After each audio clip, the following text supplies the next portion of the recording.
Hello, everyone, and welcome to Leo's English Lounge. We're so glad you could join us. That's right. This is the show where we talk about interesting topics to help you improve your English listening skills in a fun and relaxed way. And today, we have a really special topic. We're going to talk about a big idea. What if you stopped trying to be the best and instead tried to be the only? It's about finding what makes you special. So let's get started. You know, I think everyone feels this pressure. From a young age in school, we're taught to get the best grades. Then, at work, we have to be the top employee. Exactly. It feels like we're all in a big race, like running a marathon where everyone is trying to be first.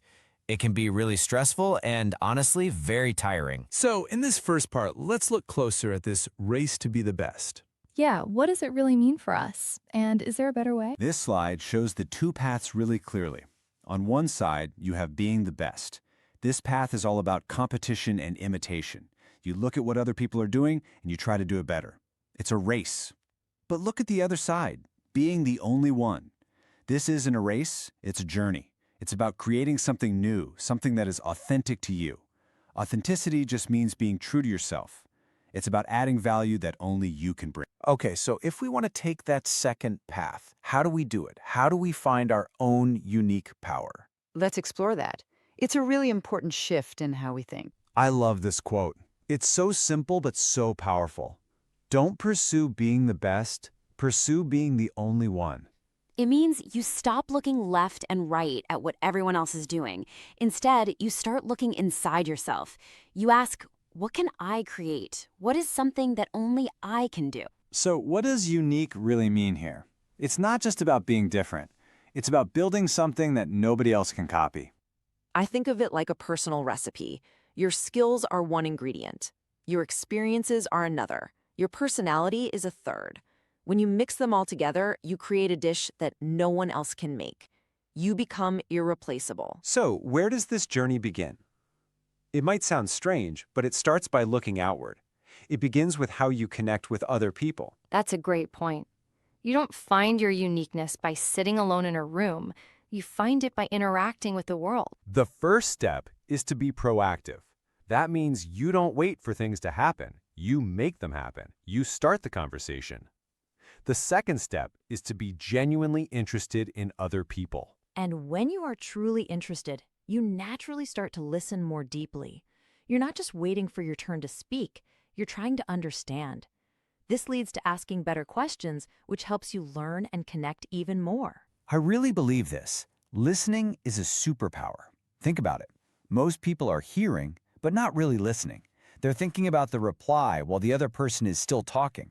Right, but when you truly listen, you hear the things that people don't say. You understand their feelings and their real needs. So few people do this well, so when you do, you really stand out. It builds incredible trust. Here's a very practical tool for you. After someone finishes speaking, just pause for a moment and ask this simple question. Is there anything else? This little phrase is amazing. It tells the other person, I am here for you. I have time for you. It gives them permission to share what's really on their mind, not just the easy stuff. It's a key that unlocks a deeper connection. Okay, so we've talked about connecting with the world outside. Now let's look inside. How do we build our unique self? This is about the internal work, the things we do to grow as a person. First, you have to let go of your personality hat. Sometimes we say, oh, I'm an introvert, or I'm not a creative person. These are just labels that can stop us from trying new things. Also, it's important to learn from people who think differently than you. They help you see the world in a new way. I agree, and you should let your passion make you smarter. When you love something, learning about it doesn't feel like work. And finally, practicing gratitude every day is so important.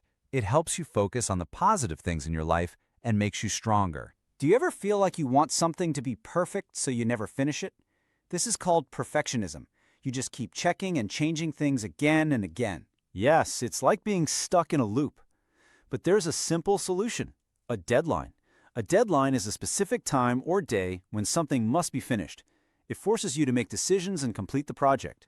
The goal is to be finished, not to be perfect. This is how all the pieces come together. Think about your main skill. Maybe you're good at marketing. That's your core. Now, Imagine you spend 1 year learning about graphic design. The next year, you learn about psychology. And the year after, you learn about writing. Now you can combine marketing, design, psychology, and writing. This mix of knowledge is extremely rare. Almost nobody else has it. That is your unique value. So let's bring it all together as we finish up. Remember, this is not about winning a race against other people. Exactly.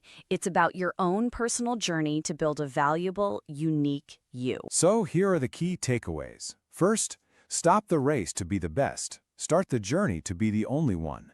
Second, connect with others by being proactive and by using your listening superpower. Third, build your unique self by always learning and not letting labels define you. And finally, always remember, your real value comes from being irreplaceable, not from being better than someone else. So we want to leave you with this final question to think about. What is the one thing only you can bring to the world? For me, I think it's my ability to explain difficult ideas in a very simple, calm way, combined with my love for history. It allows me to tell stories that connect the past and present. That's a great one. For me, I think it's my energy and positivity mixed with my experience living in 3 different countries. I feel like I can bring people from different cultures together and make them feel comfortable and happy. Now we invite you to think about your own answer. What makes you the only one? Thank you so much for joining us at Leo's English Lounge. We hope to see you next time.